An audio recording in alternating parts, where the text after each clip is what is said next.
अस्सलाम वालेकुम रहमतुल्लाहि व बरकातहू। दोस्तों आज एक मेरे पास यूपीएस आया है, 12 वोल्ट का यूपीएस है और F72 किट लगी हुई है, इनके साथ किट लगी हुई है।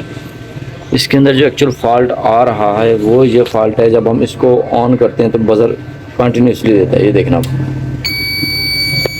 इसको मैंने ऑन किया और ये बज़र कंटिन्यूसली दे रहा है और इसके कनेक्शन हमने किए हुए हैं बैटरी के साथ। और अच्छा, ये फॉल्ट किस टाइम आता है ये मैं आपको बता दे रहा हूँ। ये फॉल्ट आता है उस वक़्त जब आपकी बैटरी बिल्कुल लो हो, उस वक़्त आता है, या फिर ये वाली वेरिएबल बैटरी लो की वेरिएबल जो है वो ख़राब हो जाए।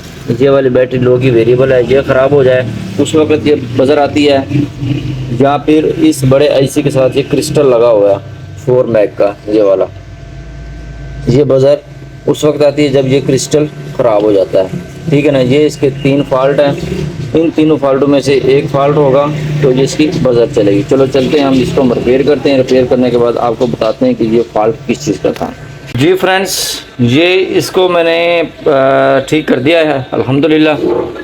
इसका क्रिस्टल जो है वही पुराने वाला क्रिस्टल ठीक है इसका, मगर ये बैटरी लो वाली, ये वाली जो वेरिएबल थी ये ख़राब थी, ये मैंने जो है चेंज कर दिया है। ठीक है दोस्तों, अब चेंज करने के बाद हम इसको कनेक्ट करते हैं बैटरी के साथ और फिर आपको दिखाते हैं। ये वाली थी इसकी पुरानी वेरिएबल, ठीक है, ये वाली, ये हमने चेंज कर दिया। नेगेटिव पर लगाएंगे हम, नेगेटिव ही है जी बिल्कुल।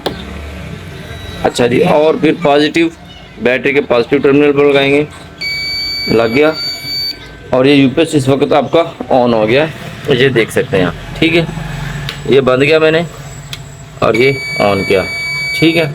और बज़र इसकी जो कंटिन्यूसली टर्न ऑन हो रही थी वो बंद हो गई है। अब ये फॉल्ट है, इसके साथ एक और छोटा सा फॉल्ट होता है, वो भी बज़र जो कंटिन्यूस चलती रहती है। ये बज़र का ऑपरेटर कहते हैं, इसको ड्राइवर भी कहते हैं। ये ट्रांजिस्टर लगा हुआ है, आप देख सकते हैं इस तरफ C945, इसके ऊपर मैंने टेस्टर रखा हुआ है, क्योंकि आईसी से कमांड आती है इस ट्रांजिस्टर के अंदर, और ट्रांजिस्टर जो है ऑपरेट करवाता है बज़र को। ठीक है, ये भी ख़राब हो सकता है अगर आपका यूपीएस में ये इशू आ रहा हो। एक ये, 2 क्रिस्टल, तीसरा बैटरी लो वाला, और चौथा आपकी बैटरी ख़राब होगी तब भी ये प्रॉब्लम आ सकती है। ठीक है दोस्तों, ये आ रहा था इसके अंदर प्रॉब्लम, जो कि आपके सामने सोल्यूशन को सॉल्व कर दिया है। उम्मीद करता हूँ आपको इसकी अच्छी तरह से समझ आ गई होगी। अगर आपको इसकी अच्छी तरह से समझ आ गई तो इसको आपने लाइक करना है, दोस्तों के साथ शेयर करना है वीडियो को। अगर कोई भी फॉल्ट आए तो आपने कमेंट सेक्शन में आकर मुझसे पूछ लेना। बहुत शुक्रिया जी, अल्लाह हाफिज़।